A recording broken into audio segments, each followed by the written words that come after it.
네, 방금 소개받은 한국해양수산개발원의 최건우 연구원입니다. 감사합니다.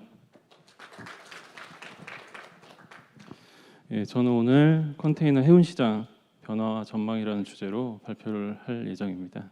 그리고 좀 더 구체적으로 보면은 팬데믹으로 컨테이너 시장이 어떻게 변했으며, 그리고 포스트 코로나 시대에 컨테이너 시장이 어떤 변화를 가지고 오고 어떻게 될 건지 조심스럽게 전망을 하겠습니다.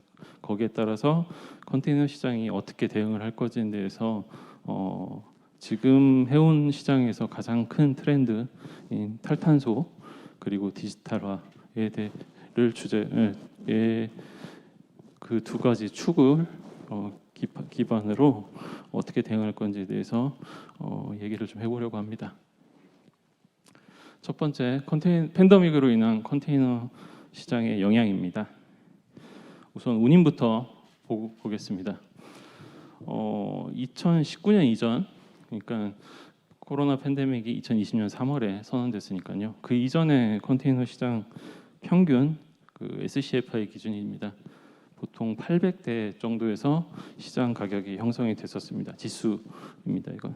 근데 우선 2020년 팬데믹이 터지고 나서 1200까지 SCFI 종합지수가 올라갔고요.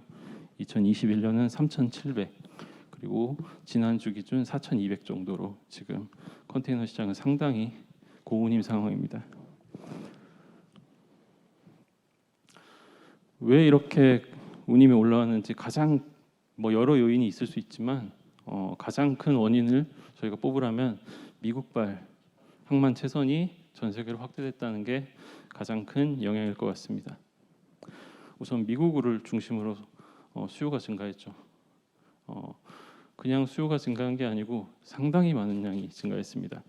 2020년 기준 상반기에는 한 10% 정도 가까이 물량이 하락했지만 하반기에는 20% 가까이 성장을 해서 오히려 7, 8% 이상 총 성장을 하게 되었고요. 거기에 맞춰서 선대 투입이 상당히 증가했습니다.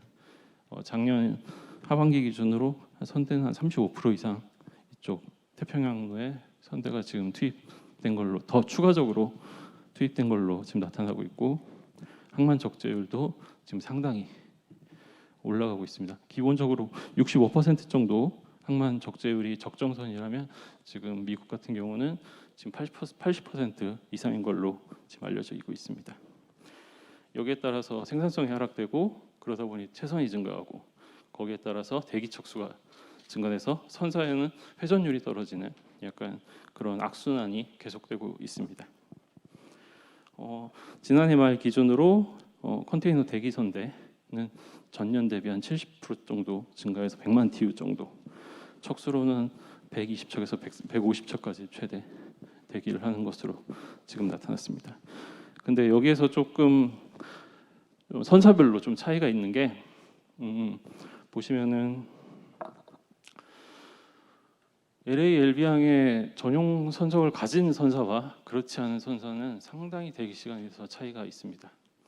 지금 크게 에버그린과 메슨이 그 대표적인 예인데 전용 선석을 터미널을 보유하고 있습니다. 이 두 개 선사는 보시면은 아시아에서 LA LB항까지 운송 시간을 보시면은 11일밖에 걸리지 않는 걸로 나와 있습니다. 하지만 중국의 매우 조그마한 선사는 65일이 걸리는 걸로 나타났습니다. 그래서 어떻게 보면은 죄송합니다. 어떻게 보면은 GTO 사업에 대해서 지금 상당히 중요하고 부각된다는 게 지금 항만 쪽 그리고 해운 쪽에서도 지금 상당히 부각이 되고 있고요. 그리고 지금 아시아 북미 평균 운항 시간을 보시게 되면은 코로나 이전에는 20일 미만이었던 게 지금 46일 최대. 최근에는 조금 정체가 풀려서 지금 30일 내외로 나타나고 있습니다. 이걸 조금 더 시장 전체로 확대해서 좀 더 보겠습니다. 보시면은 위쪽은 수요 사이드고요. 그리고 아래쪽은 공급 사이드입니다. 수요 사이드에서는 우선 코로나가 맨 처음에 발발했을 때 GDP가 감소할 걸로 예상했고, 정부들은 양적 완화를 통해서 재정 지출을 증가하게 됩니다. 거기에 따라서 가처분 소득은 상당히 올라가게 되고 서비스 산업이 상당적으로 축소되면서 내구재 소비가 증가합니다. 그래서 자연스럽게 컨테이너 물량이 증가합니다. 공급 사이드에서는 건방형이 강화되고 거기에 따라서 코로나 때문에 인력이 부족하게 되죠. 내륙 물류 그리고 항만 자체에서도 코로나 감염자가 계속 발생합니다. 그러면서 생산성은 떨어지게 되고 투입 선대는 늘어났지만 실질적으로 회전율이 하락하는, 그래서 결론적으로 선복이 부족하고 운임이 급등하는 이런 상황이 지난해 그리고 지금까지 지속되고 있습니다. 상대적으로 지금 컨테이너 선사는 최대 호황입니다. 아이러니하게도 코로나가 어떻게 보면은 숨통을 틔워쓴 느낌으로 지금 상당히 경영 실적이 좋습니다. 단적인 예로 2020년 그 전에는 더 낮았죠. 2019년에 1TU를 옮겼을 때 평균적으로 29달러를 벌었습니다. 근데 지금은 900달러 이상을 벌어들이고 있습니다. 지난해 추정치긴 하지만 1,500달러 이상 선사들은 이익을 얻은 것으로 지금 추정하고 있습니다. 국적 선사인 HMM도 마이너스에서 지금 단기 1분기 실적만 지금 4조 9천억 정도 지금 기록을 했을 정도로 지금 상당히 시장 상황은 좋습니다. 그럼 이런 시장이 계속 될 건지 어떻게 될 건지 지금부터 좀 살펴보도록 하겠습니다. 우선 대외 활동 변화에 대해서 조금 알아볼 텐데요. 다음 세션이 아마 환경 쪽이어서 좀 간단하게만 짚고 넘어가겠습니다. 2023년 내년이죠. 현존선에 대해서 온실가스 규제가 실시가 됩니다.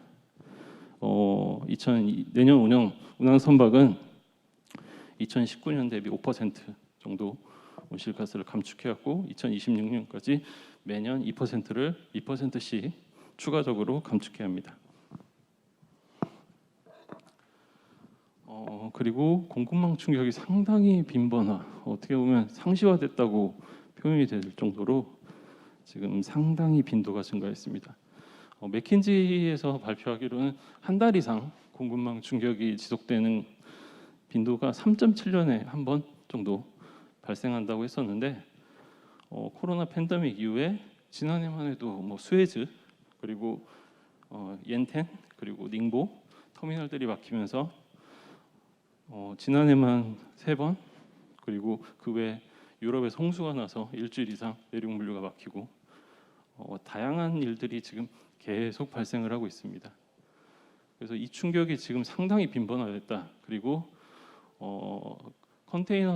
컨테이너의 특징이 특정 시간에 특정 항만을 입항해야 하지만 이게 한번 밀리기 시작하면은 전체적으로 퍼지는 그러한 부작용들이 지금 계속 나타나고 있습니다. 이 다음으로 화주의 변화에 대해서 좀 살펴보겠습니다. 우선 전자상거래가 엄청나게 증가했습니다. 그 전에 2020년 기준으로 상거래 매출이 27.6%가 증가했습니다. 총 소매 판매 대비 전자상거래 비중이 2019년에는 13.6%였던 게 18%까지 올라갔고 이게 앞으로 20% 이상 올라갈 걸로 예상이 되고 있습니다. 전자상거래 매출이 당연히 증가하면 중소 수출입 화물 또 당연히 증가합니다. 그럼 거기에 따라서 소포장 화물, LCR 화물이죠. 이런 화물 수요도 동반 증가합니다. 그러다 보니 중소화주는 안정적으로 선복을 확보할 수 있는 니즈가 당연스럽게 증가합니다. 특히 지난해와 같이 물류 대란이 발생하게 되면 더더욱 더 심해지게 되겠죠. 그래서 제품이 오더를 받으면 바로 선복을 확보하려는 니즈가 계속 증가하게 됩니다. 그래서 여기에 대한 서비스가 계속 필요하게 될 겁니다. 그리고 가장 큰 변화인데요, 이 부분은 공급망의 가치 자체가 지금 상당히 변했습니다. 과거에는 재고를 상당히 죄악시하는 JIT, 저스트 인 타임이라는 적기 공급을 상당히 중시했습니다. 근데 지금은 안정성을 중시하는 저스트 인 케이스로 지금 상당 부분 전환이 되고 있습니다. 단적인 예로 지난달에 상하이 주재 상하이 주재 하고 있는 EU 기업들한테 설문조사를 했었습니다. 근데 응답자의 25%가 중국에 이미 계획돼 있는 25% 정도의 투자 계획을 철회하겠다고 답변을 했습니다. 상당히 이제 공급망에서 도시봉쇄라는 난관이 부딪히면서 화수들의 마인드도 지금 상당 부분 지금 변화를 하고 있고요. 거기에 더해서 지금 미국을 중심으로 IPEF 같은 이런 것들이 탈중국화를 지금 또 계속 가속하고 있습니다. 지난해 같은 경우 지금 롤오버 비중이 상당히 높았습니다. 항만 쪽에서는 평균적으로 보통 20%에서 많게는 60%까지 계속 선적 지연이 일어나고 있고요. 거기에 따라서 화주들은 상당히 죄송하지만 제가 마스크를 좀 벗고 하겠습니다. 예, 훨씬 낫네요. 그래서 선적 지연이 증가하면서 화주들은 상당히 안정성에 대해서 고민을 계속하게 됩니다. 그래서 선박 확보에 대해서 기존에는 그렇게 고민하지 않았던 부분들이 장기 계약 형태로 지금 보여지고 있습니다. 단적인 예로 보시면 NYCX라는 온라인 코테이션 플랫폼입니다. 이쪽에서 장기 계약 비중이 지금 이쪽에서 1분기 실적이 지금 39만 TU 정도가 지금 계약이 됐는데 이 중에 63%가 헤드월 쪽이었고요. 거기에 77%가 지금 단연 계약 물량으로 지금 나타났습니다. 그러니까 화주들도 단년보다는 단연 계약, 그리고 일반적으로 인스턴트 코테이션을 사용해서 계약을 할 때는 티어 3 계약, 그러니까 3개월 미만짜리 계약을 했던 것들이 지금은 티어 1, 6개월에서 1년짜리 계약으로 지금 전환이 지금 계속되고 있습니다.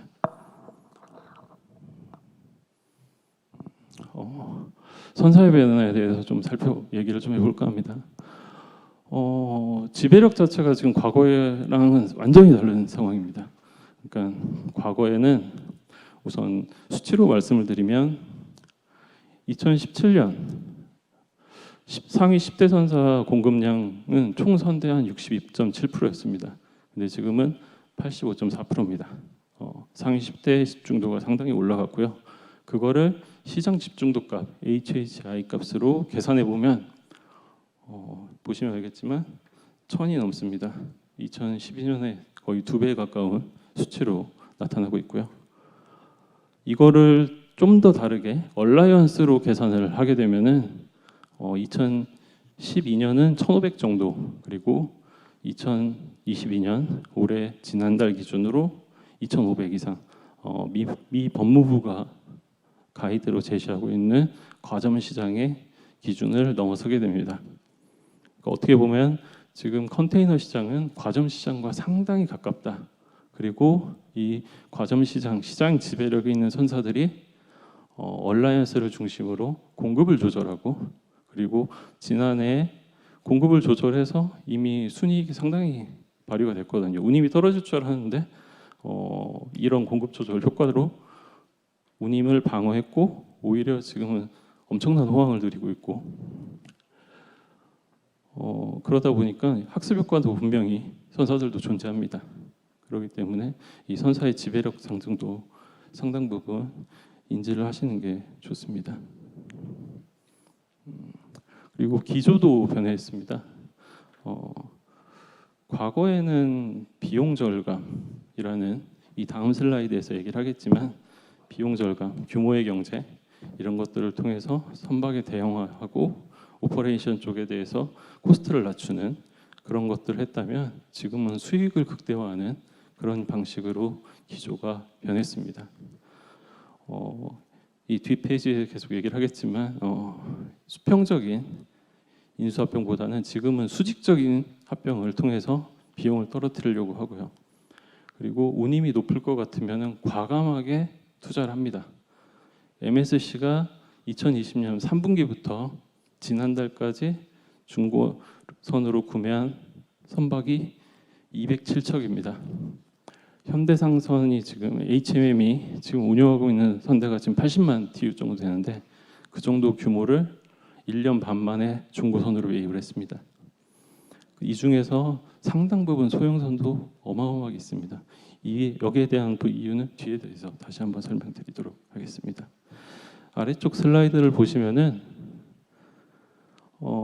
선사들이 어떻게 했는지 볼 수 있습니다. 그러니까 2019년 같은 경우는 춘절 이후에 공급량을 조절해야 될 때 보통 도크에 입고하거나 이런 스케줄링을 통해서 하는 횟수가 거의 매년 한 20회에서 25회 이 정도에 불과했었는데 선사들이 운임이 나빠지고 컨테이너 운송 수요가 감소할 것으로 예상되자 2020년에만 동서항로에서만 300회 이상을 진행합니다. 공급량을 절대적으로 줄이고 배를 그냥 세우는 개선을 계속 하게 되는 거죠. 거기에 따라서 운임이 방어하게 되고 3분 남았습니다. 죄송합니다. 빨리빨리 해야겠네요. 이거. 그러다 보니까 지금 선사의 종합물류화 이 앞전에 얘기하신 것처럼 지금 고운임이 지속되고 현금 보유량이 증가하면서 인수합병이 지금 계속화되고 있습니다. 머스크, CMA, CGM 다 지금 항공 쪽 진출했고요. 세바라는 로지스틱스 상당히 큰 물류회사를 인수하기도 했고요. 보시면은 지금 패러다임 자체가 보시면은 지금 회사 단위 맨 처음에 규모의 경제에서 지금 회사 단위 오퍼레이션 코스트 이피션시를 넘어섰고 지금은 플랫폼 러닝이라는 어떻게 보면은 사업 모델의 변화, 해운에서 물류로 확장되는 그런 것들을 지금 선사들은 추구하고 있습니다. 대형 선사를 중심으로 일어나고 있고 이런 저변은 계속 확대될 것입니다. 이 부분에 대해서는 이 앞에서 했기 때문에 넘어갈 건데요. 향후 소결이지만 전망이기도 합니다. 고운임에 대해서는 고운임은 상당히 시장 지배력이 높은 선사들이 계속 유지하려는 그런 움직임 그리고 학습 효과 그런 것들을 통해서 고운임은 지속될 가능성이 상당히 높습니다. 그리고 거기에 따라서 화주들은 선복을 확보하기 위한 장기 계약을 선호할 가능성도 상당히 높습니다. 다만 이 고운임의 정의는 조금 달라질 수 있을 것 같아요. 지금과 같은 고운임은 아닙니다. 이 고운임은 손익분기점 이상의 고운임인 거고요. 단적인 예로 내후년에 배가 240에서 250만 TU씩 나옵니다. 보통 100만 TU씩 인도가 되는데 2배 이상 인도가 됩니다. 물론 친환경에 대해서 슬로우 스티밍 수요도 있어서 공급량이 조절되겠지만 거기에 따라서 아무리 학습 효과라고 선대를 줄인다 하더라도 손익분기점 이상으로는 커버할 수 있겠지만은 지금과 같은 운임으로 커버하기는 상당히 힘들 수 있습니다. 그 부분은 염두에 두시고 보시면 될 것 같습니다. 대응입니다. 이 부분은 단기적이고 장기적인 대응으로 우선 나눌 건데요. 단기적으로는 지금 3년에서 5년 슬로우 스티밍 말고는 지금 대안이 없습니다. 출력을 제한하거나 저속 운항 말고는 딱히 대안이 없습니다. 지금 노후손이 많은 지금 인트라 항로 쪽에서는 아마 올해 4분기부터는 포트콜링을 줄이든지 아니면은 추가 선대를 넣어서 항로 서비스를 유지하는 수밖에 없습니다. 그럼 자연스럽게 공급이 줄어들 겁니다. 거기에 따라서 인트라 쪽, 그러니까 소형선에 대한 중고선가나 용선료가 지금 올라갈 수 있습니다. 앞전에서 MSC가 소형선박에 대해서 매입을 많이 했다고 했는데 이 부분도 분명히 염두에 둔 움직임으로 저희는 보고 있습니다. 장기적으로 봤을 때는 신조선박 발주 말고는 답이 없습니다. 저희가 지난해 컨테이너 총 선대에 대해서 연구를 한 적이 있었는데 20개 이상의 시나리오로 저희가 분석을 해봤습니다. 컨테이너 선대 어떤 요건으로 해야 IMO 규정이 2050년까지 갔을 때 만족을 할 것인가. 근데 크게 두 가지인데요. 매년 3% 이상의 해체를 하고 거기에 따라서 친환경 선대를 발주를 해야 하고 그리고 2030년까지는 LNG선이 좀 대부분 그리고 2030년 이후에는 암모니아를 비롯한 무탄소 선박이라고 하죠. 이런 것들이 발주마가 되어야만이 이 요건을 맞출 수 있습니다. 참고로 2008년 기준으로 탄소 배출량 컨테이너 선대액입니다. 2.3억 톤 쪽으로 저희가 지금 추정을 하고 있는데 2050년에 1.15억 톤을 맞추려면은 상당히 러프한 조건입니다. 이거. 마지막입니다. 이거. 온라인 디지털 전환에 대해서 잠깐 디지털 전환하면은 다양한 얘기가 있습니다. 트레이드 윈즈 같은 블록체인 플랫폼도 얘기하고 디지털 트윈 같은 얘기도 하고 다 그러는데 지금 국내 선사, 국적 선사들에게 가장 필요한 거는 온라인 플랫폼, 온라인 쿼테이션입니다. 온라인 쿼테이션을 표로 간단히 보시면은 선사한테는 시장 점유율을 사수하거나 확장할 수 있는 거의 유일한 수단입니다. 그리고 수익 다양화, 이거는 통관가나 보험 같은 거를 부가적인 상품, 지금 현재 글로벌 선사 상위 한 4개 정도는 지금 이러한 수익 다양화를 지금 하고 있습니다. 밸류 에디드 서비스를 지금 하고 있어서 추가적으로 수익을 얻고 있고요. 이런 걸 통해서 안정적인 수익 구조를 확보할 수 있습니다. 선사들은. 그리고 화주 같은 경우는 이미 직구, 역직구도 늘어났고 그러다 보니까 소포 장화물도 상당히 증가하고 운임 변동성을 최소화할 수 있는 장기 계약의 니즈가 있고 그리고 그렇기 때문에 화물 운송성을 확보할 수 있는 그러니까 오더와 동시에 바로 선복을 확보할 수 있는 온라인 플랫폼을 상당히 선호할 것으로 예상이 됩니다. 현재 지금 트윌 같은 경우 지금 머스크에서 운영하고 있는 건데요. 총 선복의 20%를 이쪽 온라인 쿼테이션에서 지금 오더를 받고 있습니다. 나머지 우리나라에서 하고 있는 밸류링크나 트레이드링스도 있고요. 이쪽 플렉스포트도 상당히 지금 잘 나가고 있는 기업 중에 하나입니다.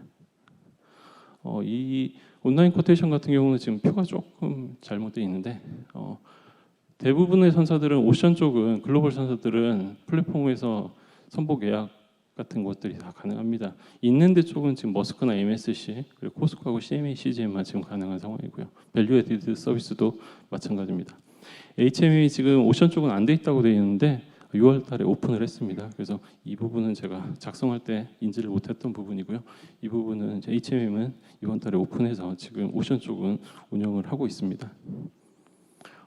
우선 이것들이 활성화되기 위해서는 노쇼에 대한 페널티 이런 부분들이 상당히 강화되어야 하고요.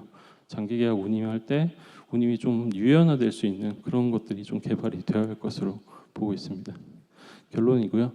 시간이 지금 많이 지난 것 같아서 크게 트렌드 탈탄소와 디지털화라는 이 두 가지 축을 중심으로 오늘 설명을 드렸는데 피할 수는 없을 것 같습니다. 이 부분은 적어도 그래서 탈탄소화는 이 다음 세션에도 얘기를 계속 해줄 건데요. 지금 시급하게 국내에서 중소선사를 중심으로 디지털 전환 그리고 온라인 쿼테이션 이 부분은 빨리 조속히 도입되고 정부 정책에서도 이 부분이 반영이 되어야 할 것 같습니다. 네, 이상으로 발표 마치겠습니다. 감사합니다. 예, 최건호 박사님 발표 감사합니다. 예, 지금까지 세계 컨테이너 해운 시장의 변화와 전망에 대해서 발표를 들었습니다. 혹시 플로어에서 그 최건호 박사께 발표 내용과 관련해서 질문이 있으시거나 최건호 박사 컨테이너 해운 시장 전문가니까 발표 내용이 아니더라도 궁금하신 게 있으면 질문 주시면 좋을 것 같습니다.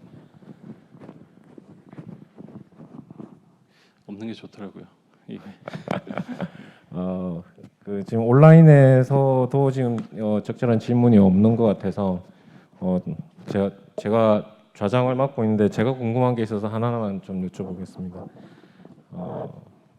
그 이제 아까 마지막 부분에 HMM이 이제 최근에 한 일주 된 것 같습니다. 온라인 그 플랫폼을 론칭을 했는데 그런 사례에서 보시듯이 이제 우리 선사들이 디지털 전환에 글로벌 선도 선사에 비해서 굉장히 매우 그 전환이 더딘 것 같습니다.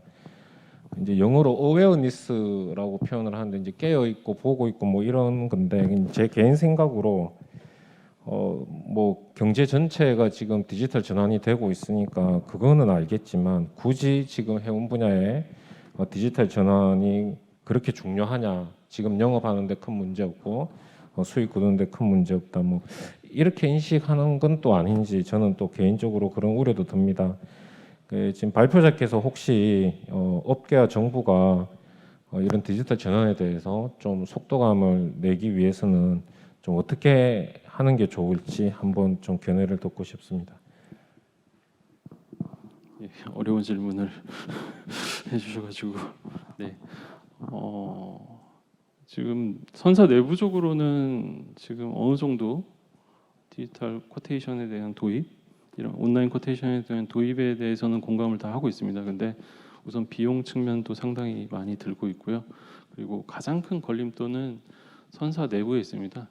기존 영업 조직과의 반발, 심지어 어느 영업 조직 같은 경우는 이 쿼테이션을 도입하기 위한 자리에서 영업본부장님이 그냥 박차고 일어나서 나갔다는 얘기도 들은 적이 있고요. 그리고 어떤 선사에서는 영업본부장님이 은퇴하실 때까지 기다린다는 얘기를 들은 적도 있고요. 예, 그 정도로 내부적인 반발도 상당히 심합니다. 그래서 활성화되기 위해서는 큰 선사들은 솔직히 어느 정도 할 수 있겠지만 중소 선사들을 묶어서 진행하는 방안도 저는 고려해야 할 필요가 있고 그런 부분에 대해서 정부에서 지원할 수 있는 부분은 정부에서 직접 지원이 어려우면은 뭐 해양진흥공사나 해운협회를 통해서라도 지원을 할 수 있는 방안이 있지 않을까 하는 생각을 하고 있습니다. 네, 이상으로 답을 마치겠습니다. 예, 죄송한데 이제 지금 그 온라인에 질문 하나가 올라온 게 있어 제가 질문을 대신해 드리겠습니다. 지금 컨테이너 시장에 대해서 이제 온라인 플랫폼 말씀은 들었는데 죄송합니다. 그 탱크 시장에서 온라인 플랫폼이 필요한지 아니면 뭐 필요성이 아니면 해야 되는지 당위성 이거에 대해서 좀 궁금하다라고 질문이 있습니다. 혹시 답변이 가능하실까요? 제가 탱커 시장에 말씀드리는 건 저도 잘 알지 못하기 때문에 조심스럽긴 한데 제가 알기로는 탱커 시장은 단연 계약으로 뭐 COA나 이런 식으로 계약을 하는 게 매우 일반적이고 그 계약 비중이 상당히 높은 걸로 알고 있습니다. 그래서 선사 발주에서부터 보통 들어가는 경우가 많아서 도입이 하지 말자는 제가 단적으로 말씀드릴 수는 없는데 그나마 말씀드릴 수 있는 건 컨테이너보다는 좀 속도감이 좀 떨어지지 않을까, 도입하는데 속도감이 좀 떨어지지 않을까 하는 생각은 가지고 있습니다. 네, 이상입니다. 예, 제2 세션의 첫 번째 주제 발표를 해주신 최건호 박사님 감사합니다. 큰 박수 부탁드리겠습니다.